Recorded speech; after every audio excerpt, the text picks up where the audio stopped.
Yossarian was never lonely with Nurse Stuckett, who really did know how to keep her mouth shut and was just capricious enough.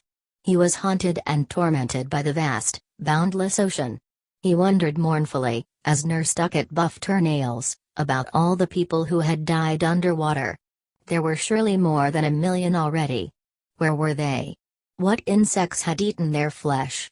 He imagined the awful impotence of breathing in helplessly quarts and quarts of water. Yossarian followed the small fishing boats and military launches plying back and forth far out and found them unreal. It did not seem true that there were full-sized men aboard, going somewhere every time. He looked toward Stony Elba, and his eyes automatically searched overhead for the fluffy, white, turnip-shaped cloud in which Clevinger had vanished. He peered at the vaporous Italian skyline and thought of Orr. Clevinger and Orr. Where had they gone? Yossarian had once stood on a jetty at dawn and watched a tufted round log that was drifting toward him on the tide turn unexpectedly into the bloated face of a drowned man. It was the first dead person he had ever seen. He thirsted for life and reached out ravenously to grasp and hold Nurse Stuckett's flesh. He studied every floating object fearfully for some gruesome sign of Clevinger and Orr, prepared for any morbid shock, but the shock Mquath gave him one day with a plane that came blasting suddenly into sight out of the distant stillness and hurtled mercilessly along the shoreline with a great growling, clattering roar over the bobbing raft on which blond, pale Kid Sampson, his naked sides scrawny even from so far away, leaped clownishly up to touch it at the exact moment some arbitrary gust of wind or minor miscalculation of Mquath's senses dropped the speeding plane down just low enough for a propeller to slice him half away. Even people who were not there remembered vividly exactly what happened next. There was the briefest, softest TSST, filtering audibly through the shattering, overwhelming howl of the plane's engines. And then there were just Kid Sampson's two pale, skinny legs, still joined by strings somehow at the bloody truncated hips, standing stock still on the raft for what seemed a full minute or two before they toppled over backward into the water finally with a faint, echoing splash and turned completely upside down so that only the grotesque toes and the plaster-white soles of Kid Sampson's feet remained in view. On the beach, all hell broke loose. Nurse Kramer materialized out of thin air suddenly and was weeping hysterically against Yossarian's chest while Yossarian hugged her shoulders and soothed her. His other arm bolstered Nurse Stuckett, who was trembling and sobbing against him, too, her long, angular face dead white. Everyone at the beach was screaming and running, and the men sounded like women. They scampered for their things in panic, stooping hurriedly and looking askance at each gentle, knee-high wave bubbling in as though some ugly, red, grisly organ like a liver or a lung might come washing right up against them. Those in the water were struggling to get out, forgetting in their haste to swim, wailing, walking, held back in their flight by the viscous, clinging sea as though by a biting wind. Kid Sampson had rained all over. Those who spied drops of him on their limbs or torsos drew back with terror and revulsion, as though trying to shrink away from their own odious skins. Everybody ran in a sluggish stampede, shooting tortured, horrified glances back, filling the deep, shadowy, rustling woods with their frail gasps and cries. Yossarian drove both stumbling, faltering women before him frantically, shoving them and prodding them to make them hurry, and raced back with a curse to help when Hungry Joe tripped on the blanket or the camera case he was carrying and fell forward on his face in the mud of the stream. Back at the squadron everyone already knew. Men in uniform were screaming and running there too, or standing motionless in one spot, routed in awe, like Sergeant Knight and Doc Danica as they gravely craned their heads upward and watched the guilty, banking, forlorn airplane with Mquath circle and circle slowly and climb. "Who is it?" Yossarian shouted anxiously at Doc Danica as he ran up, breathless and limp, his somber eyes burning with a misty, hectic anguish. "Who's in the plane?" "Mquath," said Sergeant Knight. "He's got the two new pilots with him on a training flight. Doc Danica's up there, too." "I'm right here," contended Doc Danica, in a strange and troubled voice, darting an anxious look at Sergeant Knight. "Why doesn't he come down?" Yossarian exclaimed in despair. Why does he keep going up? He is probably afraid to come down, Sergeant Knight answered, without moving his solemn gaze from Mquat's solitary climbing airplane. He knows what kind of trouble he's in. And Mquat kept climbing higher and higher, nosing his droning airplane upward evenly in a slow, oval spiral that carried him far out over the water as he headed south and far in over the russet foothills when he had circled the landing field again and was flying north. He was soon up over 5,000 feet. His engines were soft as whispers. A white parachute popped open suddenly in a surprising puff. A second parachute popped open a few minutes later and coasted down, like the first, directly and toward the clearing of the landing strip. There was no motion on the ground. The plane continued south for 30 seconds more, following the same pattern, familiar and predictable now, and Mquat lifted a wing and banked gracefully around into his turn. 2 more to go, said Sergeant Knight. Mquat and Doc Danica. I'm right here, Sergeant Knight, Doc Danica told him plaintively. I'm not in the plane. Why don't they jump? Sergeant Knight asked, pleading aloud to himself. Why don't they jump? It doesn't make sense, grieved Doc Danica, biting his lip. It just doesn't make sense. But Yossarian understood suddenly why Mquat wouldn't jump, and went running uncontrollably down the whole length of the squadron after Mquat's plane, waving his arms and shouting up at him imploringly to come down. Mquat, come down, but no one seemed to hear, certainly not Mquat, and a great, choking moan tore from Yossarian's throat as Mquat turned again, dipped his wings once in salute, decided oh, well, what the hell, and flew into a mountain. Colonel Cathcart was so upset by the deaths of Kid Sampson and Mquat that he raised the missions to 65. 31 Mrs. Danica. When Colonel Cathcart learned that Doc Danica too had been killed in Mquat's plane, he increased the number of missions to 70. The first person in the squadron to find out that Doc Danica was dead was Sergeant Dozer, who had been informed earlier by the man in the control tower that Doc Danica's name was down as a passenger on the pilot's manifest Mquat had filed before taking off. Sergeant Tozer brushed away a tear and struck Doc Danica's name from the roster of squadron personnel. With lips still quivering, he rose and trudged outside reluctantly to break the bad news to Gus and Wes, discreetly avoiding any conversation with Doc Danica himself as he moved by the flight surgeon's slight sepulchral figure roosting despondently on his stool in the late afternoon sunlight between the orderly room and the medical tent. Sergeant Tozer's heart was heavy. Now he had 2 dead men on his hands, Mud, the dead man in Yossarian's tent who wasn't even there, and Doc Danica, the new dead man in the squadron, who most certainly was there and gave every indication of proving a still thornier administrative problem for him. Gus and Wes listened to Sergeant Tozer with looks of stoic surprise and said not a word about their bereavement to anyone else until Doc Danica himself came in about an hour afterward to have his temperature taken for the 3rd time that day and his blood pressure checked. The thermometer registered a half degree lower than his usual subnormal temperature of 96.8. Doc Danica was alarmed. The fixed, vacant, wooden stares of his 2 enlisted men were even more irritating than always.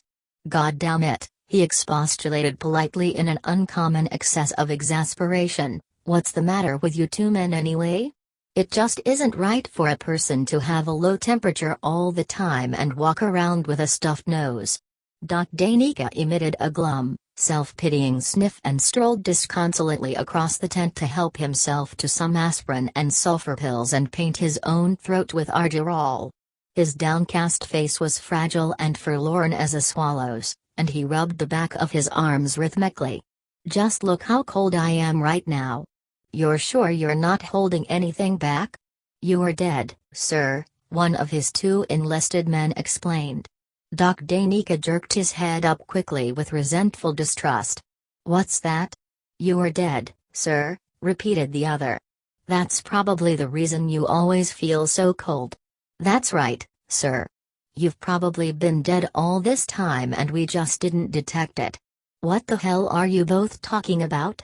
Doc Danica cried shrilly with a surging, petrifying sensation of some onrushing unavoidable disaster.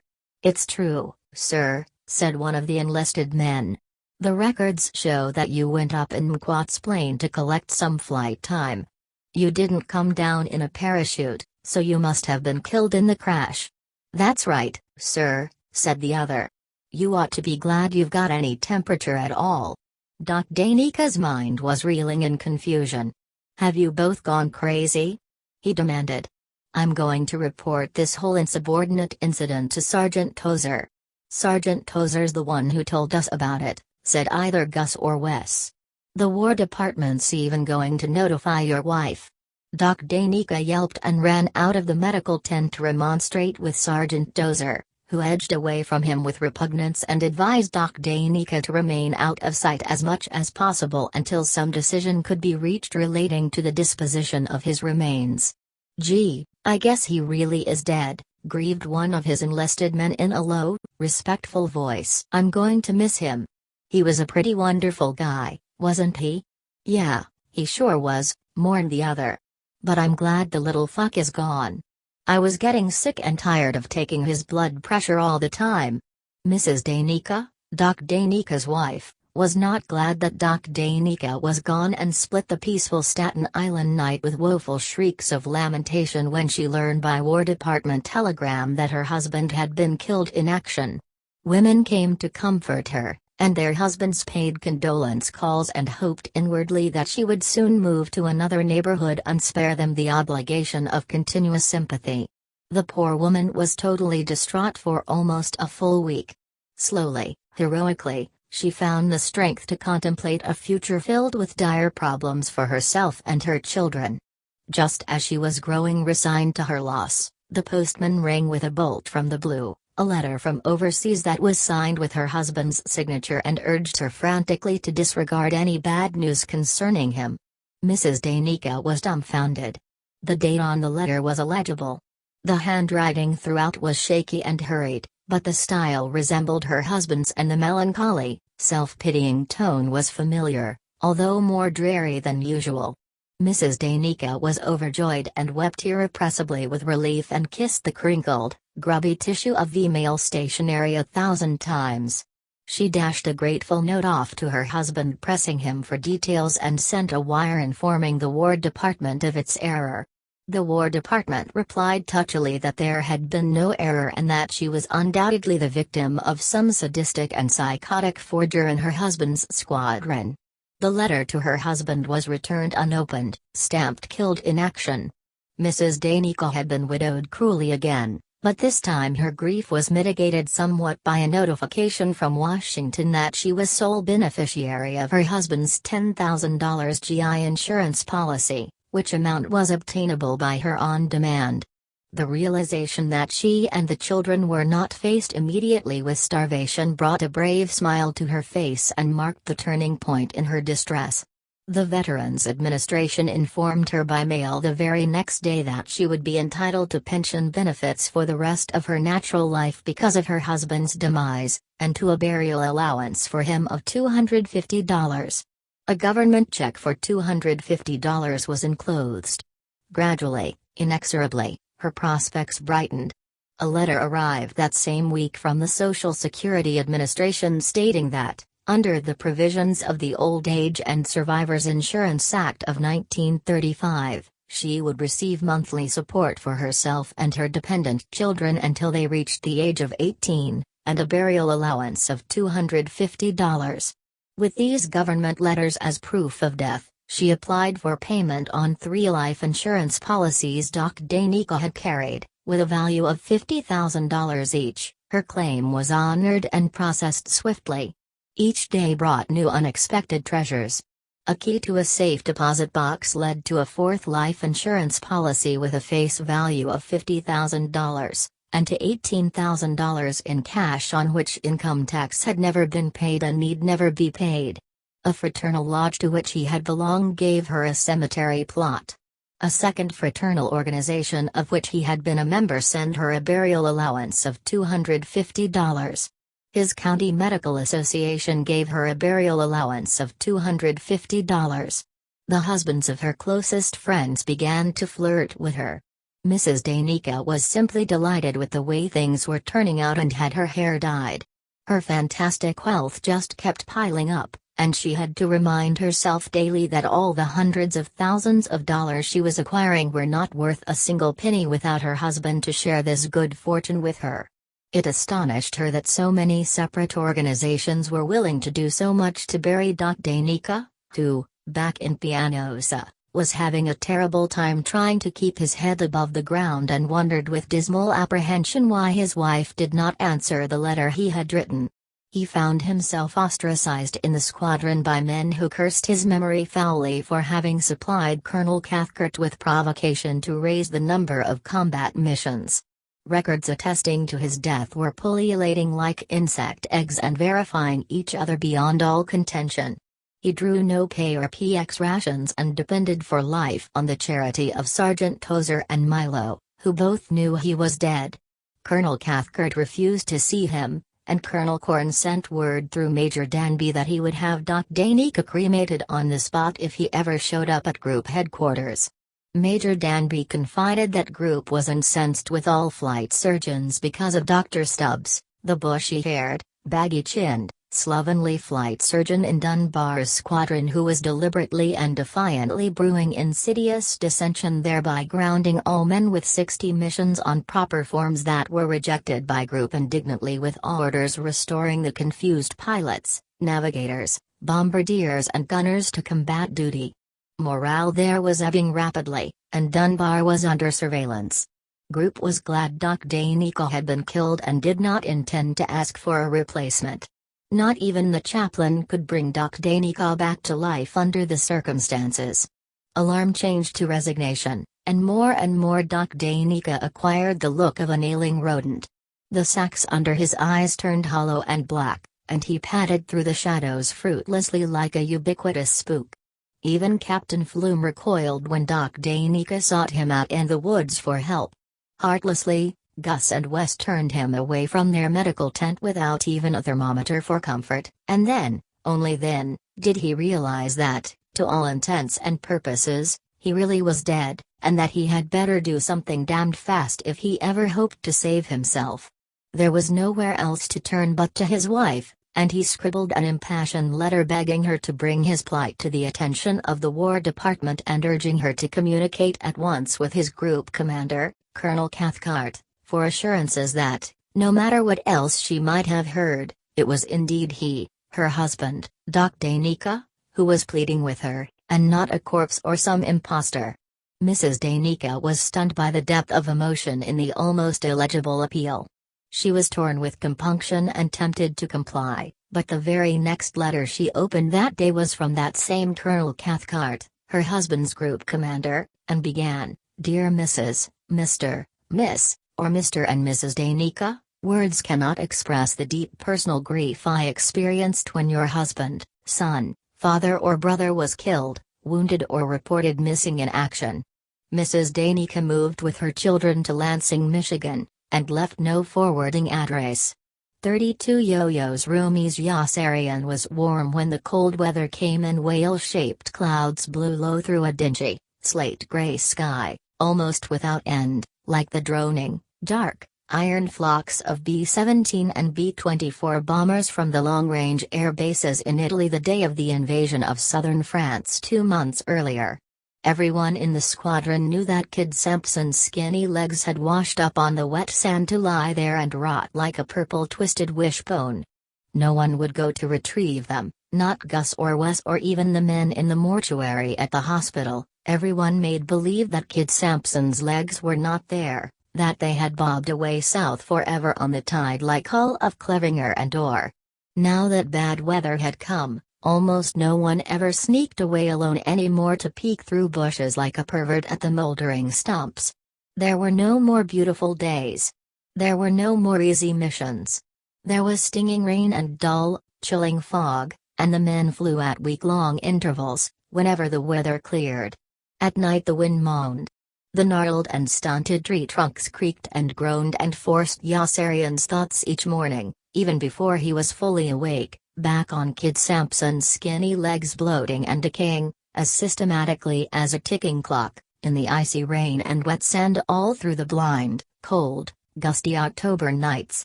After Kid Sampson's legs, he would think of pitiful, whimpering Snowden freezing to death in the rear section of the plane, holding his eternal, immutable secret concealed inside his quilted, armor plate flak suit until Yossarian had finished sterilizing and bandaging the wrong wound on his leg, and then spilling it out suddenly all over the floor. At night when he was trying to sleep, Yossarian would call the roll of all the men, women and children he had ever known who were now dead. He tried to remember all the soldiers, and he resurrected images of all the elderly people he had known when a child, all the aunts, uncles, neighbors, parents and grandparents, his own and everyone else's, and all the pathetic, deluded shopkeepers who opened their small, dusty stores at dawn and worked in them foolishly until midnight. They were all dead, too. The number of dead people just seemed to increase. And the Germans were still fighting. Death was irreversible, he suspected, and he began to think he was going to lose.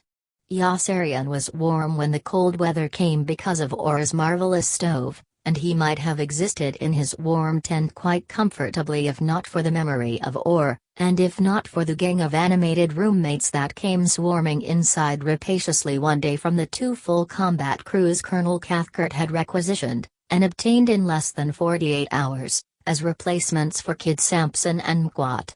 Yossarian emitted a long, loud, croaking gasp of protest when he trudged in tiredly after a mission and found them already there.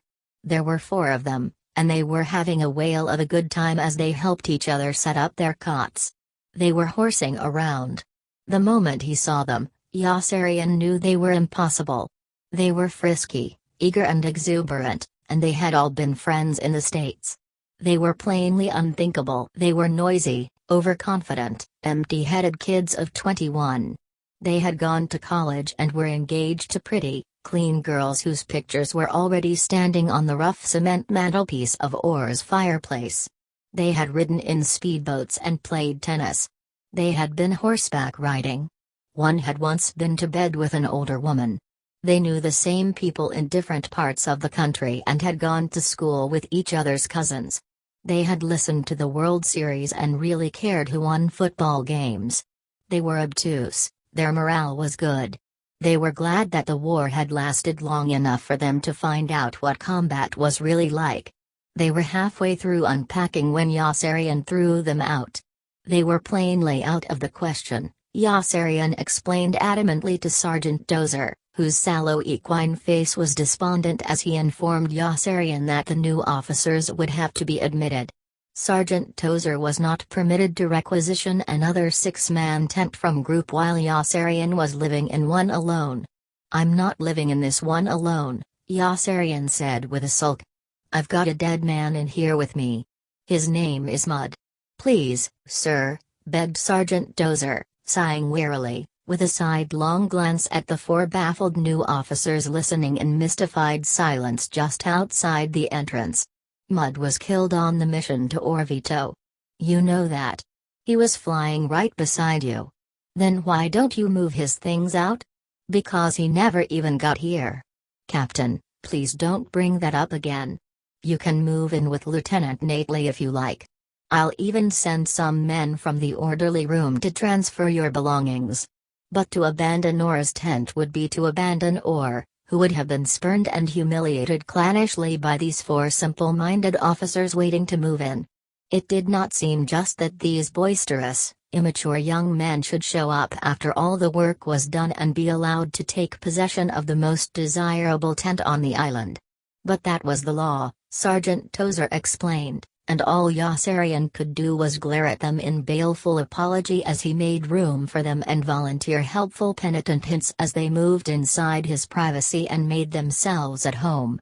They were the most depressing group of people Yossarian had ever been with. They were always in high spirits. They laughed at everything.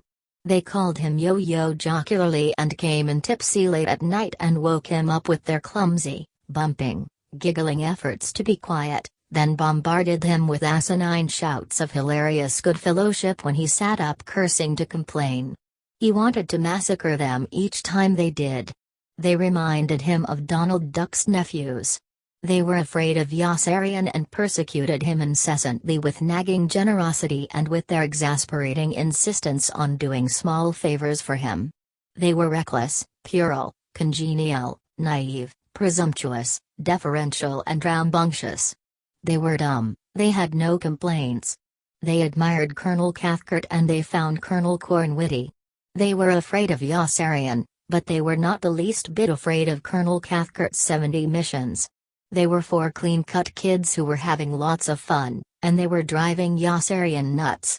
He could not make them understand that he was a crotchety old fogey of 28, that he belonged to another generation, another era, another world, that having a good time bored him and was not worth the effort, and that they bored him, too. He could not make them shut up. They were worse than women. They had not brains enough to be introverted and repressed. Cronies of theirs in other squadrons began dropping in unashamedly and using the tent as a hangout. There was often not room enough for him. Worst of all, he could no longer bring Nurse Duckett there to lie down with her. And now that foul weather had come, he had no place else.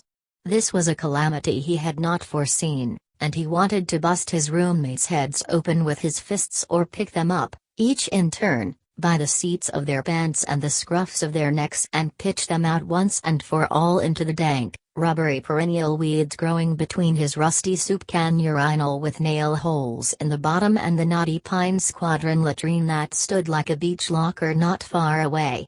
Instead of busting their heads open, he tramped in his galoshes and black raincoat through the drizzling darkness to invite Chief Whitehafoot to move in with him, too, and drive the fastidious, clean-living bastards out with his threats and swinish habits. But Chief Whitehafoot felt cold and was already making plans to move up into the hospital to die of pneumonia. Instinct told Chief Whitehafoot it was almost time. His chest ached and he coughed chronically. Whiskey no longer warmed him. Most damning of all, Captain Flume had moved back into his trailer. Here was an omen of unmistakable meaning. He had to move back, Yossarian argued in a vain effort to cheer up the glum, barrel-chested Indian, whose well-knit sorrel red face had degenerated rapidly into a dilapidated, calcareous gray. He'd die of exposure if he tried to live in the woods in this weather.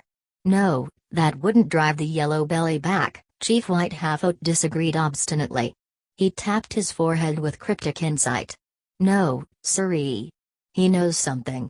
He knows it's time for me to die of pneumonia, that's what he knows. And that's how I know it's time. What does Doc Danica say? I'm not allowed to say anything, Doc Danica said sorrowfully from his seat on his stool in the shadows of a corner, his smooth, tapered, diminutive face turtle green in the flickering candlelight. Everything smelled of mildew. The bulb in the tent had blown out several days before, and neither of the 2 men had been able to muster the initiative to replace it. I'm not allowed to practice medicine anymore, Doc Danica added.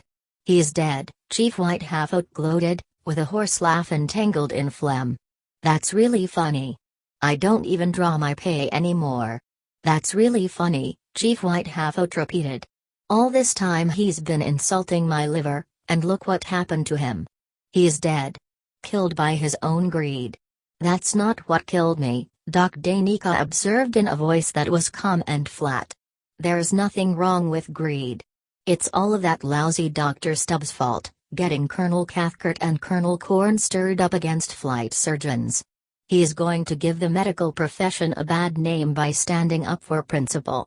If he's not careful, he'll be blackballed by his state medical association and kept out of the hospitals. Yossarian watched Chief Whitehafoot pour whiskey carefully into 3 empty shampoo bottles and store them away in the musette bag he was packing. Can't you stop by my tent on your way up to the hospital and punch one of them in the nose for me? He speculated aloud. I've got 4 of them, and they're going to crowd me out of my tent altogether. You know, something like that once happened to my whole tribe, Chief Whitehafoot remarked in jolly appreciation, sitting back on his cot to chuckle. Why don't you get Captain Black to kick those kids out? Captain Black likes to kick people out. Yossarian grimaced sourly at the mere mention of Captain Black, who was already bullying the new flyers each time they stepped into his intelligence tent for maps or information. Yossarian's attitude toward his roommates turned merciful and protective at the mere recollection of Captain Black. It was not their fault that they were young and cheerful, he reminded himself as he carried the swinging beam of his flashlight back through the darkness. He wished that he could be young and cheerful, too. And it wasn't their fault that they were courageous, confident and carefree. He would just have to be patient with them until one or two were killed and the rest wounded, and then they would all turn out okay. He vowed to be more tolerant and benevolent, but when he ducked inside his tent with his friendlier attitude, a great blaze was roaring in the fireplace, and he gasped in horrified amazement. Orr's beautiful birch logs were going up in smoke. His roommates had set fire to them. He gaped at the four insensitive, overheated faces and wanted to shout curses at them. He wanted to bang their heads together as they greeted him with loud convivial cries and invited him generously to pull up a chair and eat their chestnuts and roasted potatoes. What could he do with them? And the very next morning they got rid of the dead man in his tent. Just like that, they whisked him away. They carried his cot and all his belongings right out into the bushes and simply dumped them there, and then they strode back slapping their hands briskly at a job well done. Yossarian was stunned by their overbearing vigor and zeal, by their practical, direct efficiency. In a matter of moments they had disposed energetically of a problem with which Yossarian and Sergeant Tozer had been grappling unsuccessfully for months. Yossarian was alarmed. They might get rid of him just as quickly, he feared, and ran to Hungry Joe and fled with him to Rome the day before Nately's whore finally got a good night's sleep and woke up in love. 33 Nately's whore. He missed Nurse Duckett in Rome. There was not much else to do after Hungry Joe left on his mail run. Yossarian missed Nurse Duckett so much that he went searching hungrily through the streets for Luciana, whose laugh and invisible scar he had never forgotten, or the boozy, blowsy, bleary-eyed floozy in the overloaded white brassiere and unbuttoned orange satin blouse whose naughty salmon-colored cameo ring Arfie had thrown away so callously through the window of her car. How he yearned for both girls. He looked for them in vain. He was so deeply in love with them, and he knew he would never see either again. Despair gnawed at him. Visions beset him. He wanted Nurse Duckett with her dress up and her slim thighs bare to the hips. He banged a thin streetwalker with a wet cough who picked him up from an alley between hotels, but that was no fun at all, and he hastened to the enlisted men's apartment for the fat, friendly maid in the lime-colored panties, who was overjoyed to see him but couldn't arouse him. He went to bed there early and slept alone. He woke up disappointed and banged a sassy, short, chubby girl he found in the apartment after breakfast, but that was only a little better, and he chased her away when he'd finished and went back to sleep. He napped till lunch and then went shopping for presents for Nurse Duckett and a scarf for the maid in the lime-colored panties, who hugged him with such gargantuan gratitude that he was soon hot for Nurse Duckett and ran looking lecherously for Luciana again.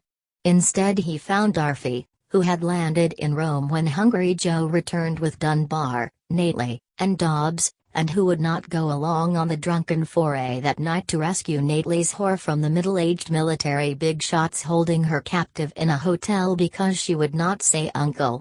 "Why should I risk getting into trouble just to help her out?" Arfie demanded haughtily. "But don't tell Nately I said that. Tell him I had to keep an appointment with some very important fraternity brothers." The middle-aged big shots would not let Nately's whore leave until they made her say uncle. "Say uncle," they said to her. "Uncle," she said. "No, no. Say uncle. Uncle," she said. She still doesn't understand. "You still don't understand, do you? We can't really make you say uncle unless you don't want to say uncle. Don't you see? Don't say uncle when I tell you to say uncle. Okay? Say uncle. Uncle," she said. "No, don't say uncle. Say uncle." She didn't say uncle. "That's good. That's very good. It's a start. Now say uncle." "Uncle," she said. "It's no good. No, it's no good that way either. She just isn't impressed with us. There's just no fun making her say uncle when she doesn't care whether we make her say uncle or not. No, she really doesn't care, does she? Say foot. Foot. You see? She doesn't care about anything we do. She doesn't care about us. We don't mean a thing to you, do we? Uncle, she said. She didn't care about them a bit, and it upset them terribly. They shook her roughly each time she yawned. She did not seem to care about anything, not even when they threatened to throw her out the window. They were utterly demoralized men of distinction. She was bored and indifferent and wanted very much to sleep. She had been on the job for 22 hours, and she was sorry that these men had not permitted her to leave with the other two girls with whom the orgy had begun. She wondered vaguely why they wanted her to laugh when they laughed, and why they wanted her to enjoy it when they made love to her. It was all very mysterious to her, and very uninteresting. She was not sure what they wanted from her. Each time she slumped over with her eyes closed they shook her awake and made her say uncle again. Each time she said uncle, they were disappointed. She wondered what uncle meant. She sat on the sofa in a passive, phlegmatic stupor, her mouth open and all her clothing crumpled in a corner on the floor, and wondered how much longer they would sit around naked with her and make her say uncle in the elegant hotel suite to which Orr's old girlfriend, giggling uncontrollably at Yossarian's and Dunbar's drunken antics, guided Nately and the other members of the motley rescue party. Dunbar squeezed Orr's old girlfriend's fanny gratefully and passed her back to Yossarian, who propped her against the door jamb with both hands on her hips and wormed himself against her lasciviously until Nately seized him by the arm and pulled him away from her into the blue sitting room, where Dunbar was already hurling everything inside out the window into the court. Dobbs was smashing furniture with an ash stand. A nude, ridiculous man with a blushing appendectomy scar appeared in the doorway suddenly and bellowed. "What's going on here?" "Your toes are dirty," Dunbar said. The man covered his groin with both hands and shrank from view. Dunbar, Dobbs and Hungry Joe just kept dumping everything they could lift out the window with great, howling whoops of happy abandon. They soon finished with the clothing on the couches and the luggage on the floor, and they were ransacking a cedar closet when the door to the inner room opened again and a man who was very distinguished looking from the neck up padded into view imperiously on bare feet. "Here, you, stop that," he barked. "Just what do you men think you're doing?" "Your toes are dirty," Dunbar said to him. The man covered his groin as the first one had done and disappeared. Nately charged after him, but was blocked by the first officer, who plodded back and holding a pillow in front of him, like a bubble dancer. "Hey, you men!" he roared angrily. "Stop it.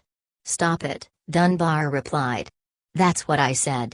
That's what I said," Dunbar said. The officer stamped his foot petulantly, turning weak with frustration. "Are you deliberately repeating everything I say? Are you deliberately repeating everything I say? I'll thrash you." The man raised a fist. "I'll thrash you," Dunbar warned him coldly. "You're a German spy, and I'm going to have you shot." "German spy? I'm an American colonel."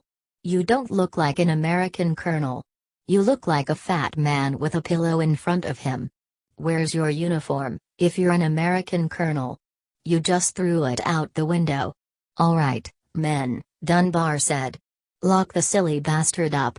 Take the silly bastard down to the station house and throw away the key." The colonel blanched with alarm. "Are you all crazy? Where's your badge? Hey, you! Come back in here." But he whirled too late to stop Nately, who had glimpsed his girl sitting on the sofa in the other room and had darted through the doorway behind his back. The others poured through after him right into the midst of the other naked big shots. Hungry Joe laughed hysterically when he saw them, pointing in disbelief at one after the other and clasping his head and sides. Two with fleshy physiques advanced truculently until they spied the look of mean dislike and hostility on Dobbs and Dunbar and noticed that Dobbs was still swinging like a two-handed club the wrought iron ash stand he had used to smash things in the sitting room. Nately was already at his girl's side. She stared at him without recognition for a few seconds. Then she smiled faintly and let her head sink to his shoulder with her eyes closed. Nately was in ecstasy, she had never smiled at him before. "Filpo," said a calm, slender, jaded-looking man who had not even stirred from his armchair.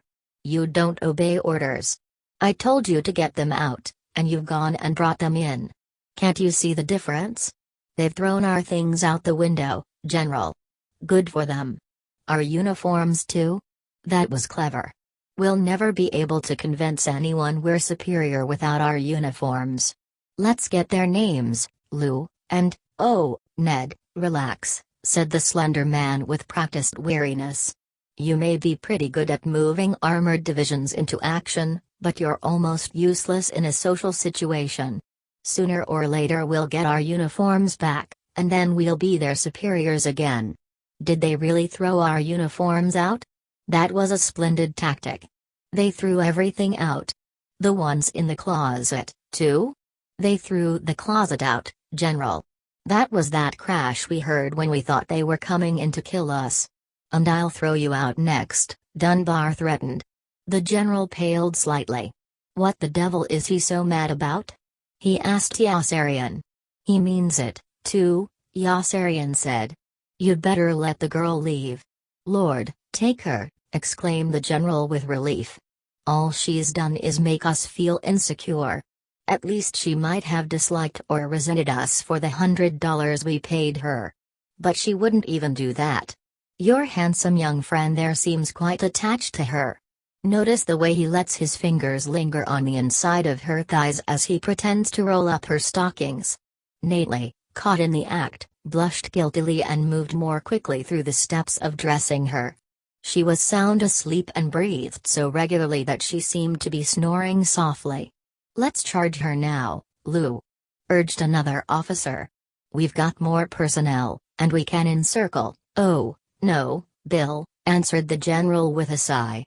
"You may be a wizard at directing a pincer movement in good weather on level terrain against an enemy that has already committed his reserves, but you don't always think so clearly anywhere else. Why should we want to keep her? General, we're in a very bad strategic position. We haven't got a stitch of clothing, and it's going to be very degrading and embarrassing for the person who has to go downstairs through the lobby to get some." "Yes, Filpo, you're quite right," said the general. "And that's exactly why you're the one to do it. Get going. Naked, sir? Take your pillow with you if you want to. And get some cigarettes, too, while you're downstairs picking up my underwear and pants, will you? I'll send everything up for you," Yossarian offered. "There, General," said Filpo with relief. "Now I won't have to go." "Filpo, you nitwit. Can't you see he's lying? Are you lying?" Yossarian nodded, and Filpo's faith was shattered. Yossarian laughed and helped Nately walk his girl out into the corridor and into the elevator. Her face was smiling as though with a lovely dream as she slept with her head still resting on Nately's shoulder. Dobbs and Dunbar ran out into the street to stop a cab. Nately's whore looked up when they left the car. She swallowed dryly several times during the arduous trek up the stairs to her apartment, but she was sleeping soundly again by the time Nately undressed her and put her to bed. She slept for 18 hours, while Nately dashed about the apartment all the next morning shushing everybody in sight, and when she woke up she was deeply in love with him. In the last analysis, that was all it took to win her heart, a good night's sleep.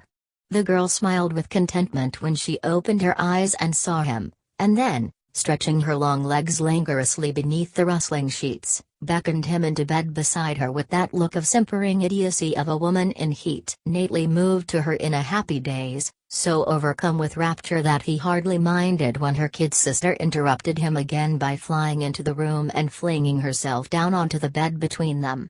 Nately's whore slapped and cursed her, but this time with laughter and generous affection, and Nately settled back smugly with an arm about each, feeling strong and protective.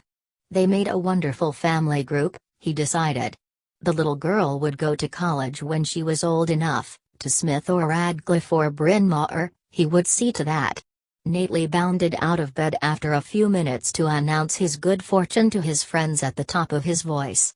He called to them jubilantly to come to the room and slammed the door in their startled faces as soon as they arrived. He had remembered just in time that his girl had no clothes on. "Get dressed," he ordered her, congratulating himself on his alertness. "Perch?" she asked curiously. "Perch?"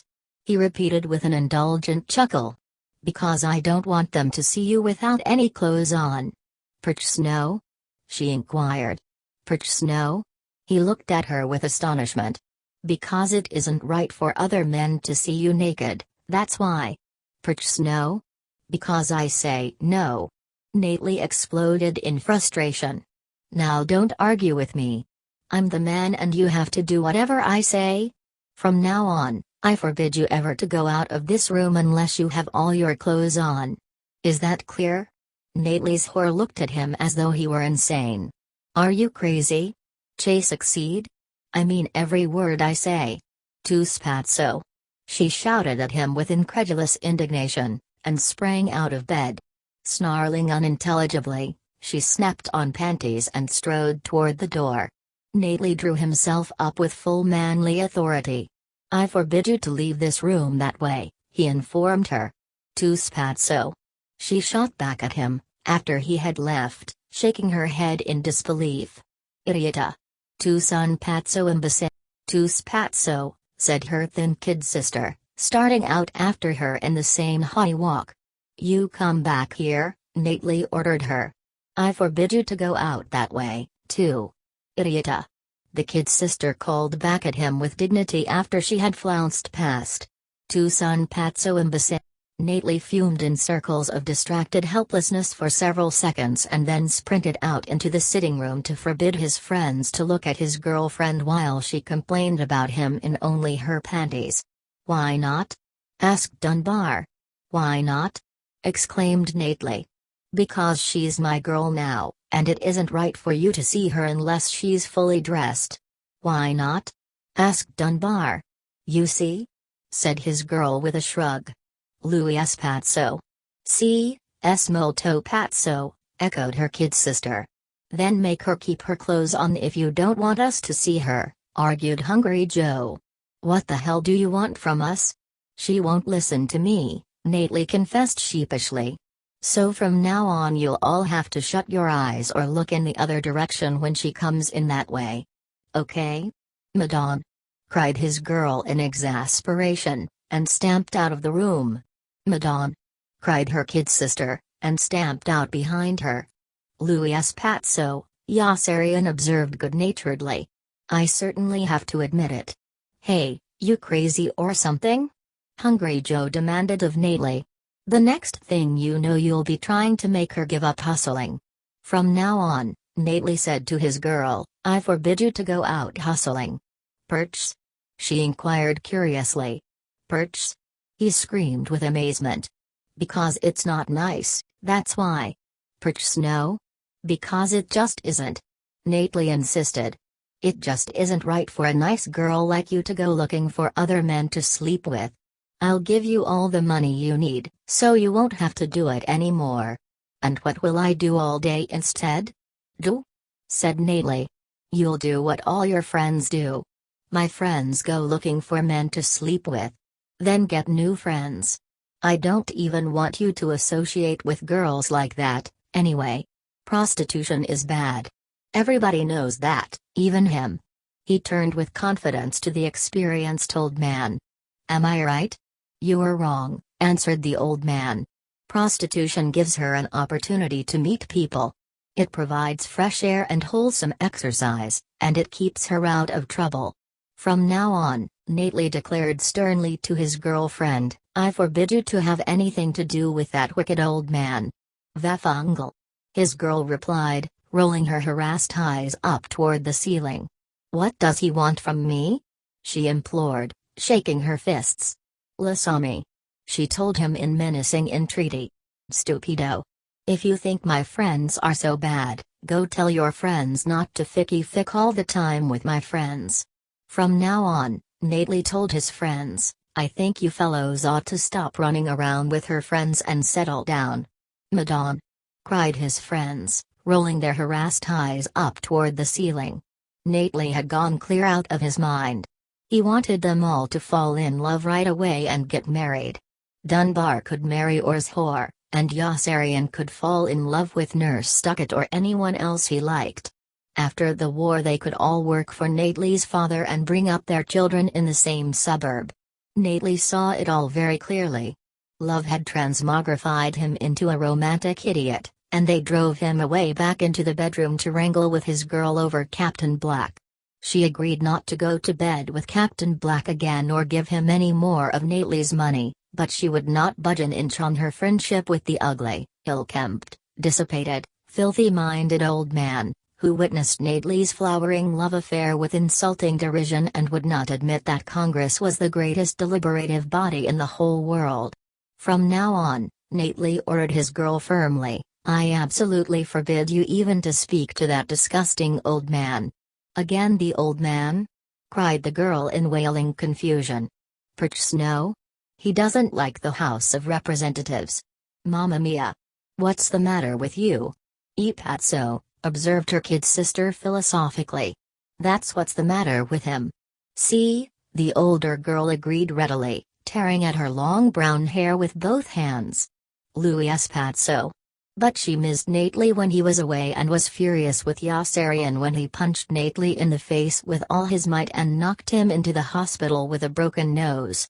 34 Thanksgiving. It was actually all Sergeant Knight's fault that Yossarian busted Nately in the nose on Thanksgiving Day, after everyone in the squadron had given humble thanks to Milo for providing the fantastically opulent meal on which the officers and enlisted men had gorged themselves insatiably all afternoon and for dispensing like inexhaustible largesse the unopened bottles of cheap whiskey he handed out unsparingly to every man who asked. Even before dark, young soldiers with pasty white faces were throwing up everywhere and passing out drunkenly on the ground. The air turned foul. Other men picked up steam as the hours passed, and the aimless, riotous celebration continued. It was a raw, violent, guzzling saturnalia that spilled obstreperously through the woods to the officers' club and spread up into the hills toward the hospital and the anti-aircraft gun emplacements. There were fist fights in the squadron and one stabbing. Corporal Kolodny shot himself through the leg in the intelligence tent while playing with a loaded gun and had his gums and toes painted purple in the speeding ambulance as he lay on his back with the blood spurting from his wound. Men with cut fingers, bleeding heads, stomach cramps and broken ankles came limping penitently up to the medical tent to have their gums and toes painted purple by Gus and Wes and be given a laxative to throw into the bushes. The joyous celebration lasted long into the night, and the stillness was fractured often by wild, exultant shouts and by the cries of people who were merry or sick. There was the recurring sound of retching and moaning, of laughter, greetings, threats and swearing, and of bottles shattering against rock. There were dirty songs in the distance. It was worse than New Year's Eve. Yossarian went to bed early for safety and soon dreamed that he was fleeing almost headlong down an endless wooden staircase, making a loud, staccato clatter with his heels. Then he woke up a little and realized someone was shooting at him with a machine gun. A tortured, terrified sob rose in his throat. His first thought was that Milo was attacking the squadron again, and he rolled of his cot to the floor and lay underneath in a trembling, praying ball, his heart thumping like a drop forge, his body bathed in a cold sweat. There was no noise of planes. A drunken, happy laugh sounded from afar. "Happy New Year, Happy New Year!"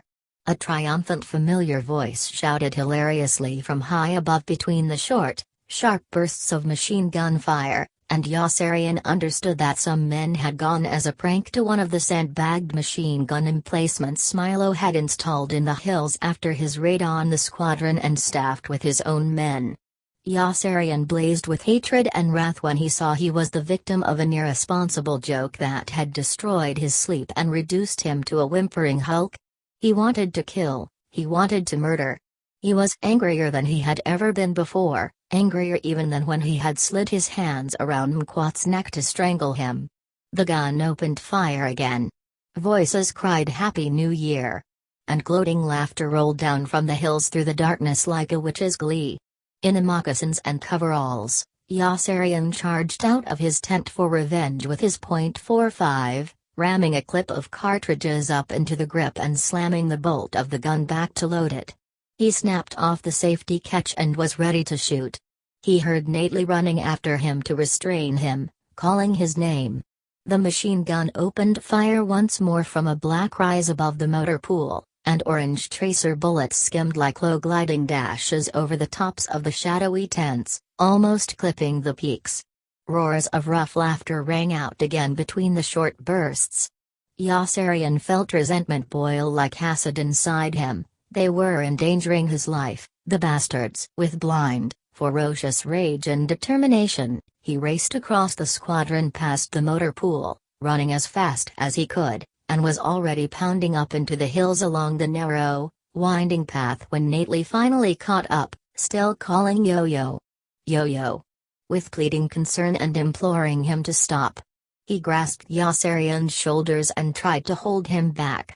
Yossarian twisted free, turning. Nately reached for him again, and Yossarian drove his fist squarely into Nately's delicate young face as hard as he could, cursing him, then drew his arm back to hit him again, but Nately had dropped out of sight with a groan and lay curled up on the ground with his head buried in both hands and blood streaming between his fingers. Yossarian whirled and plunged ahead up the path without looking back. Soon he saw the machine gun. Two figures leaped up in silhouette when they heard him and fled into the night with taunting laughter before he could get there. He was too late. Their footsteps receded, leaving the circle of sandbags empty and silent in the crisp and windless moonlight. He looked about dejectedly. Jeering laughter came to him again, from a distance. A twig snapped nearby. Yossarian dropped to his knees with a cold thrill of elation and aimed. He heard a stealthy rustle of leaves on the other side of the sandbags and fired 2 quick rounds. Someone fired back at him once, and he recognized the shot. "Dunbar?" he called. "Yossarian?" The 2 men left their hiding places and walked forward to meet in the clearing with weary disappointment, their guns down. They were both shivering slightly from the frosty air and wheezing from the labor of their uphill rush. "The bastards," said Yossarian. "They got away. They took 10 years off my life," Dunbar exclaimed. "I thought that son of a bitch Milo was bombing us again. I've never been so scared. I wish I knew who the bastards were. One was Sergeant Knight. Let's go kill him." Dunbar's teeth were chattering. He had no right to scare us that way. Yossarian no longer wanted to kill anyone. "Let's help Nately first. I think I heard him at the bottom of the hill." But there was no sign of Nately along the path, even though Yossarian located the right spot by the blood on the stones. Nately was not in his tent either, and they did not catch up with him until the next morning when they checked into the hospital as patients after learning he had checked in with a broken nose the night before. Nately beamed in frightened surprise as they padded into the ward in their slippers and robes behind Nurse Kramer and were assigned to their beds. Nately's nose was in a bulky cast, and he had 2 black eyes. He kept blushing giddily in shy embarrassment and saying he was sorry when Yossarian came over to apologize for hitting him. Yossarian felt terrible. He could hardly bear to look at Nately's battered countenance, even though the sight was so comical he was tempted to guffaw. Dunbar was disgusted by their sentimentality, and all 3 were relieved when Hungry Joe came barging in unexpectedly with his intricate black camera and trumped-up symptoms of appendicitis to be near enough to Yossarian to take pictures of him feeling up Nurse Duckett. Like Yossarian, he was soon disappointed. Nurse Duckett had decided to marry a doctor, any doctor, because they all did so well in business, and would not take chances in the vicinity of the man who might someday be her husband. Hungry Joe was irate and inconsolable until, of all people, the chaplain was led in wearing a maroon corduroy bathrobe, shining like a skinny lighthouse with a radiant grin of self-satisfaction too tremendous to be concealed. The chaplain had entered the hospital with a pain in his heart that the doctors thought was gas in his stomach and with an advanced case of Wisconsin shingles.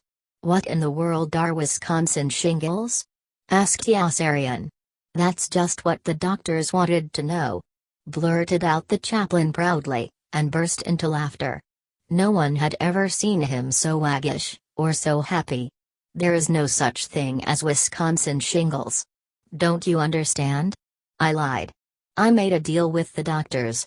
I promised that I would let them know when my Wisconsin shingles went away if they would promise not to do anything to cure them. I never told a lie before. Isn't it wonderful? The chaplain had sinned, and it was good. Common sense told him that telling lies and defecting from duty were sins. On the other hand, everyone knew that sin was evil, and that no good could come from evil. But he did feel good, he felt positively marvelous. Consequently, it followed logically that telling lies and defecting from duty could not be sins.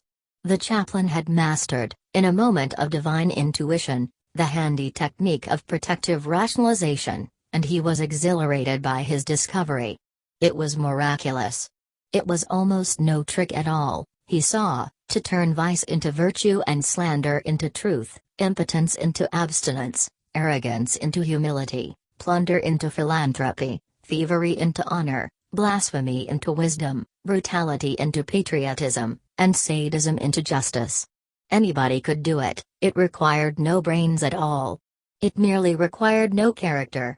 With effervescent agility the chaplain ran through the whole gamut of orthodox immoralities, while Nately sat up in bed with flushed elation, astounded by the mad gang of companions of which he found himself the nucleus.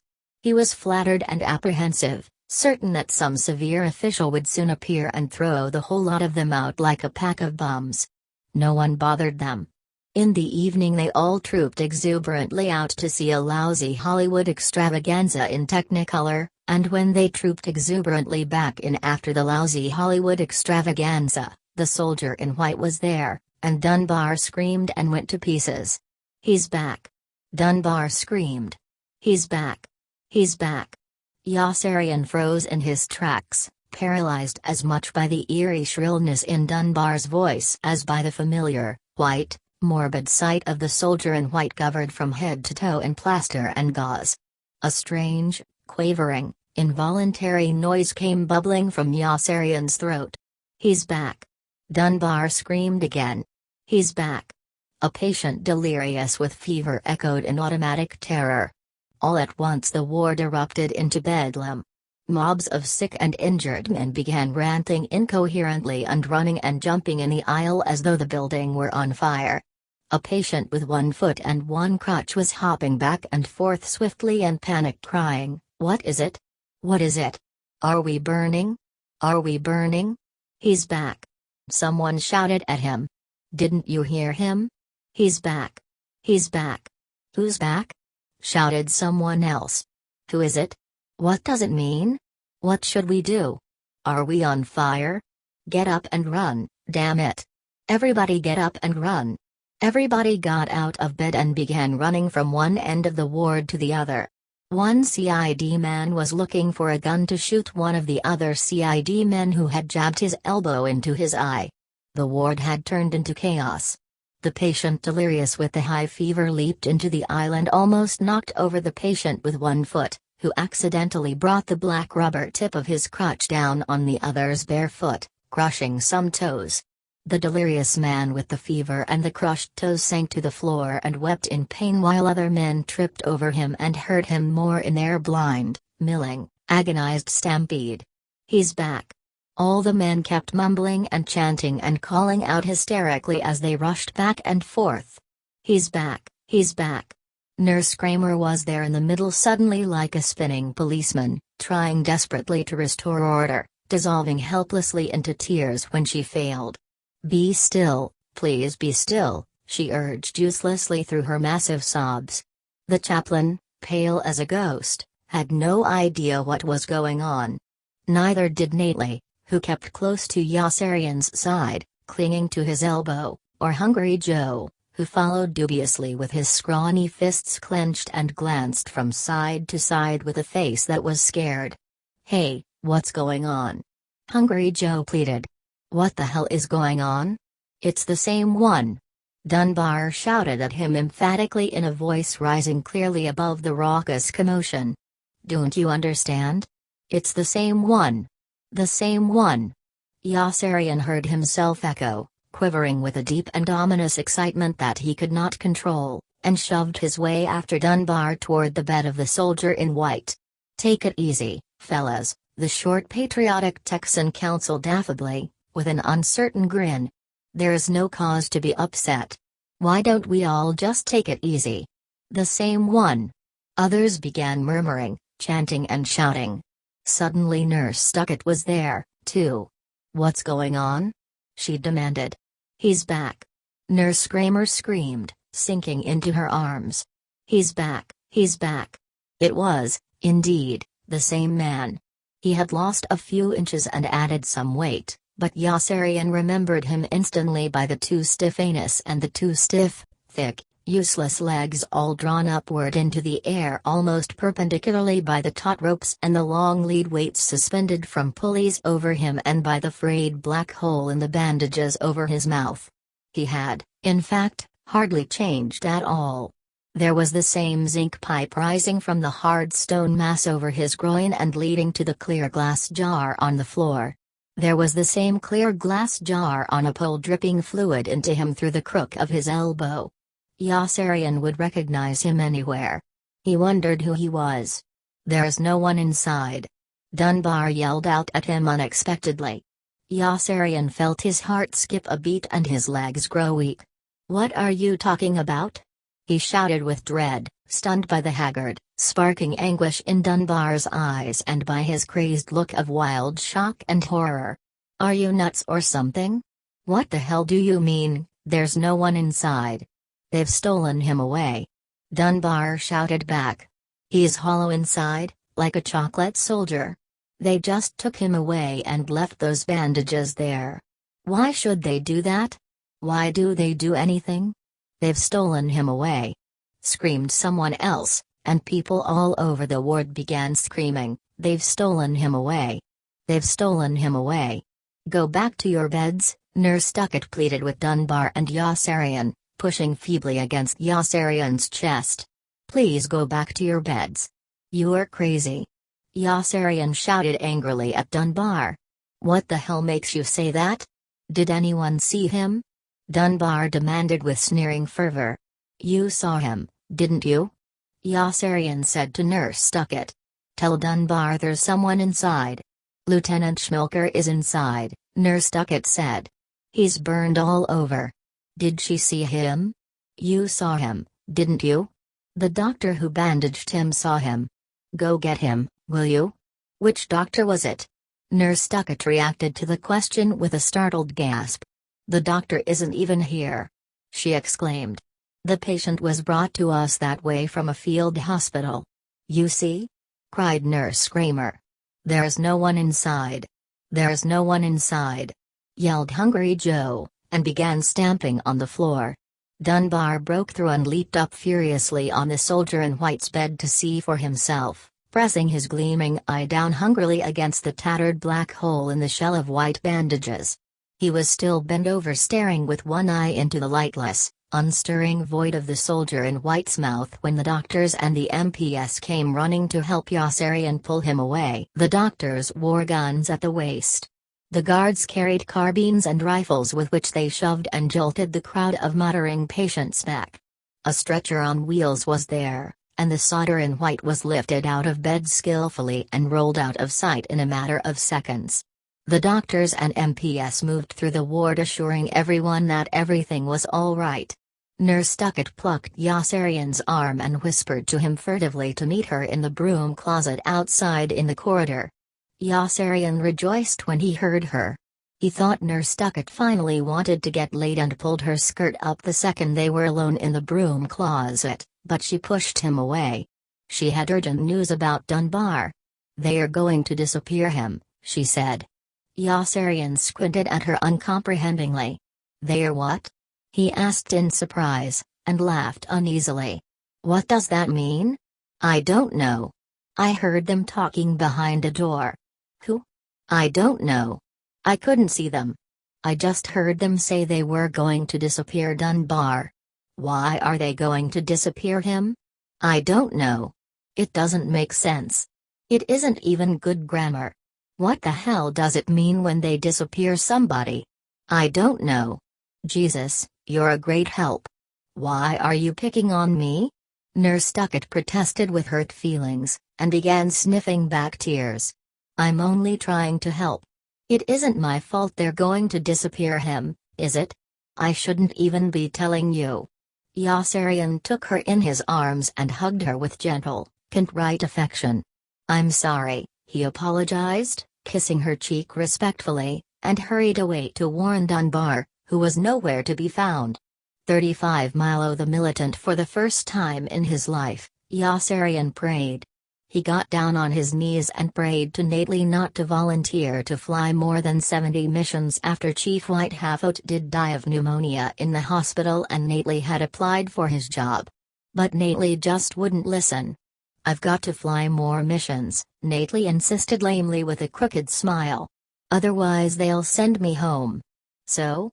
I don't want to go home until I can take her back with me. She means that much to you? Nately nodded dejectedly.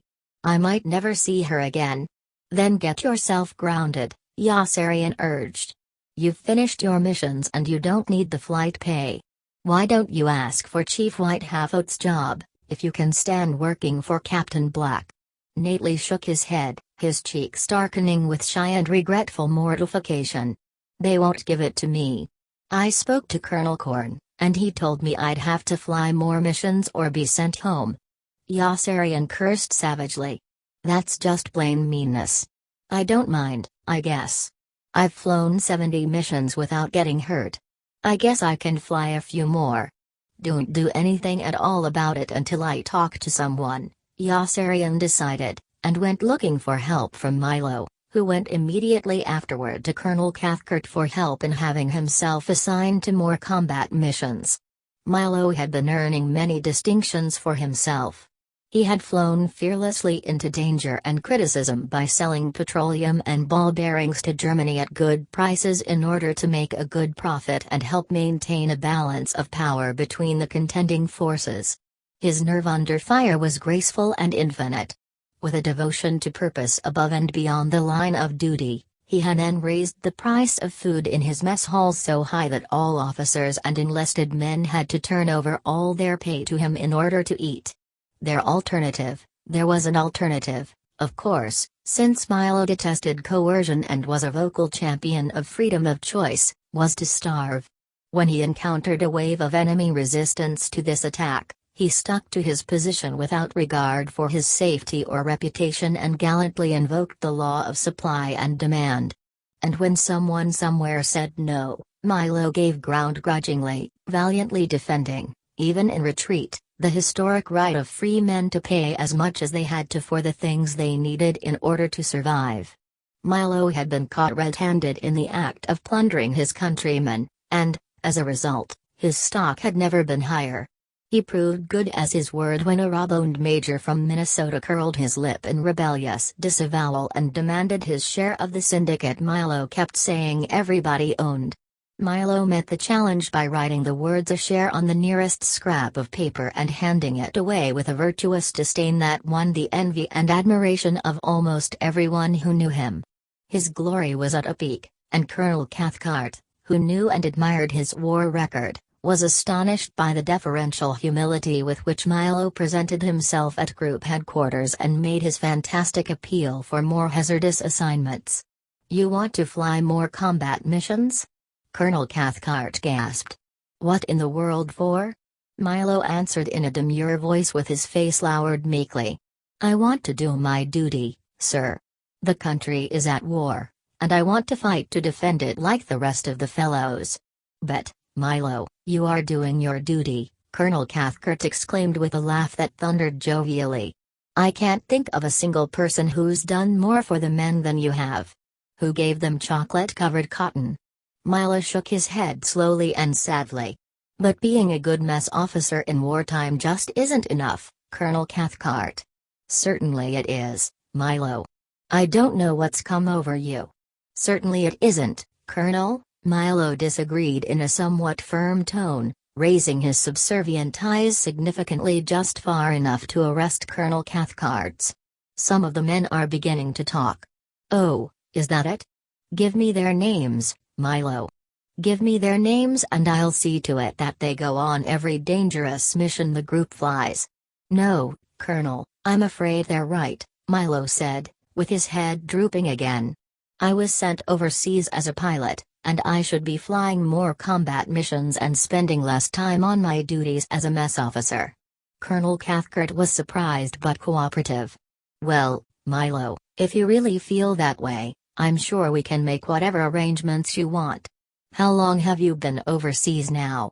11 months, sir. And how many missions have you flown? 5. 5? Asked Colonel Cathcart. 5, sir. 5, eh?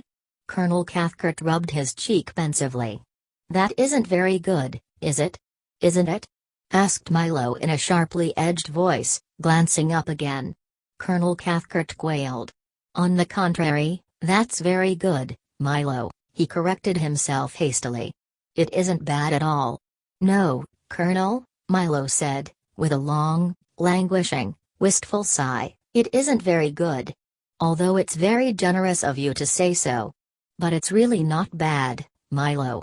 Not bad at all, when you consider all your other valuable contributions. 5 missions, you say? Just 5? Just 5, sir. Just 5. Colonel Cathcart grew awfully depressed for a moment as he wondered what Milo was really thinking, and whether he had already got a black eye with him. 5 is very good, Milo, he observed with enthusiasm, spying a ray of hope. That averages out to almost 1 combat mission every 2 months. And I'll bet your total doesn't include the time you bombed us. Yes, sir. It does. It does? Inquired Colonel Cathcart with mild wonder. You didn't actually fly along on that mission, did you? If I remember correctly, you were in the control tower with me, weren't you? But it was my mission, Milo contended. I organized it, and we used my planes and supplies. I planned and supervised the whole thing. Oh, certainly, Milo, certainly. I'm not disputing you. I'm only checking the figures to make sure you're claiming all you're entitled to. Did you also include the time we contracted with you to bomb the bridge at Orvieto? Oh, no, sir.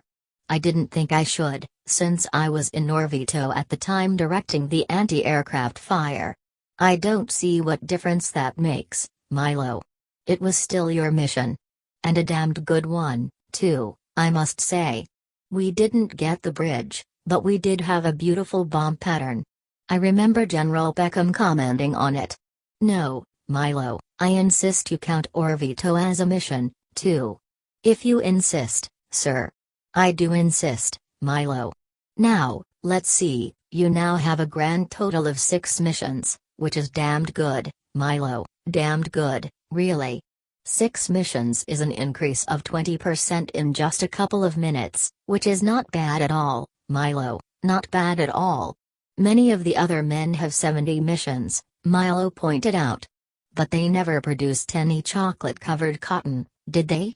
Milo, you're doing more than your share. But they're getting all the fame and opportunity, Milo persisted with a petulance that bordered on sniveling. Sir, I want to get in there and fight like the rest of the fellows. That's what I'm here for. I want to win medals, too. Yes, Milo, of course. We all want to spend more time in combat.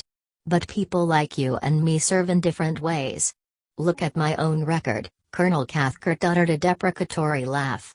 I'll bet it's not generally known, Milo, that I myself have flown only 4 missions, is it? No, sir, Milo replied. It's generally known that you've flown only 2 missions. And that one of those occurred when Arfie accidentally flew you over enemy territory while navigating you to Naples for a black market water cooler. Colonel Cathcart, flushing with embarrassment, abandoned all further argument. All right, Milo. I can't praise you enough for what you want to do. If it really means so much to you, I'll have Major assign you to the next 64 missions so that you can have 70, too. Thank you, Colonel. Thank you, sir. You don't know what this means. Don't mention it, Milo. I know exactly what it means. No, Colonel, I don't think you do know what it means, Milo disagreed pointedly. Someone will have to begin running the syndicate for me right away. It's very complicated, and I might get shot down at any time. Colonel Cathcart brightened instantly at the thought and began rubbing his hands with avaricious zest. You know, Milo, I think Colonel Korn and I might be willing to take the syndicate off your hands, he suggested in an offhand manner, almost licking his lips in savory anticipation. Our experience in black market plum tomatoes should come in very useful. Where do we begin? Milo watched Colonel Cathcart steadily with a bland and guileless expression. Thank you, sir, that's very good of you.